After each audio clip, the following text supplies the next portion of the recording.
रतनपुर गांव हमेशा से रहस्यमयी रहा था। चारों तरफ फैले घने जंगल, बीच में पुराना मंदिर और उस मंदिर से कुछ ही दूर एक टूटी फूटी हवेली जिसे लोग तांत्रिक हवेली कहते थे। कहा जाता था कि 100 साल पहले वहाँ एक तांत्रिक भैरवनाथ साधना करता था। उसने अमृता पाने की कोशिश की थी, लेकिन उसकी तपस्या अधूरी रह गई।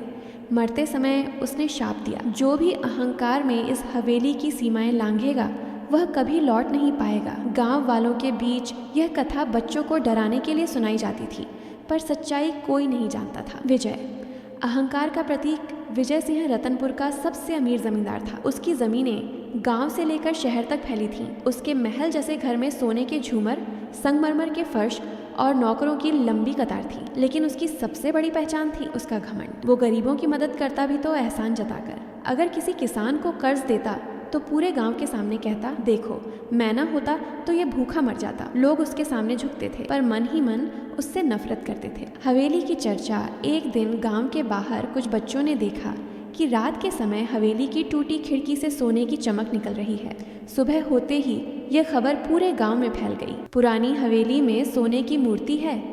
गांव के बुजुर्ग बोले, बच्चों का भ्रम होगा, वहाँ तांत्रिक की आत्मा रहती है, सोना नहीं। पर विजय को यह खबर लगी तो उसने ताना मारा, भूत प्रेत जैसी चीज़ें सिर्फ मूर्खों की कल्पना हैं। अगर वहाँ सच में सोना है तो वो अब मेरा है। लोगों ने डराते हुए कहा, साहब वहाँ जाने वाला कोई वापस नहीं आया। विजय हंस पड़ा, मैं विजय सिंह हूँ, मौत भी मुझसे डरती है। हवेली की ओर यात्रा। रात को नौकरों को आदेश दिया गया कि उसकी घोड़ी तैयार रखी जाए। अंधेरी रात थी, आसमान पर बादल घिरे थे। विजय ने लालटेन उठाई और जंगल के रास्ते हवेली की ओर चल पड़ा। रास्ते में पेड़ ऐसे हिल रहे थे जैसे हवा नहीं, कोई अदृश्य ताकत उन्हें हिला रही हो। कभी उल्लू की आवाज़, कभी किसी की धीमी हंसी, सब कुछ अजीब लग रहा था। विजय ने सोचा, डर तो बस कमज़ोरों के लिए होता है।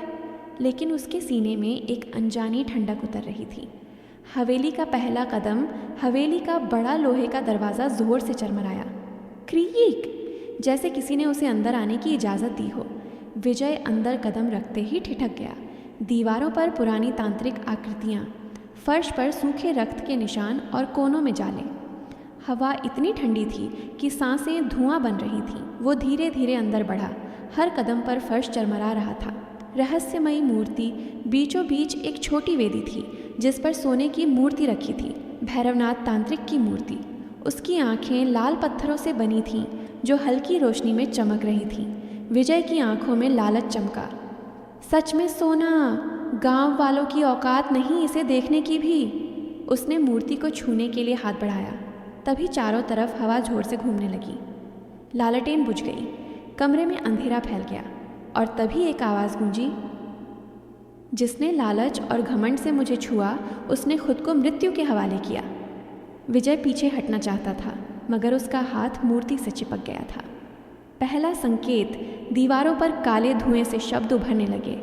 अहंकार विनाश लाता है। विजय चीखा, कौन है वहाँ? पर जवाब सिर्फ गूंज के रूप में आया, वो जिससे तुम खुद को बड़ा समझते थे। कमरे की छत से खून की बूंदें गिरने लगीं। विजय ने पीछे देखा।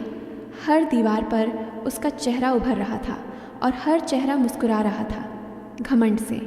वो दौड़कर बाहर निकलना चाहता था, मगर दरवाज़ा अपने आप बंद हो गया। चारों तरफ बस उसकी हंसी गूंजने लगी, पर अब वो हंसी इंसानी नहीं थी।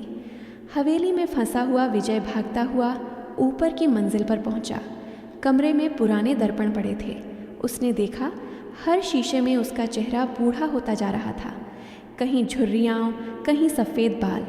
उसका घमंड जैसे उसके जीवन का रस खींच रहा था। अचानक एक दर्पण में भैरवनाथ का चेहरा दिखाई दिया। तूने दूसरों को छोटा समझा, अब खुद देख कितना छोटा है तेरा अस्तित्व। विजय ने पत्थर उठाकर दर्पण तोड़ दिया, लेकिन टूटे शीशे से खून टपकने लगा। वो भयभीत था, मगर फिर भी बोला, मैं विजय सिंह हूँ, किसी भूत से नहीं डरता। तभी वही आवाज़ आई, तू अब इंसान नहीं रहा, तू घमंड का प्रतीक है। और हवेली की सीढ़ियाँ खुद ब खुद हिलने लगीं।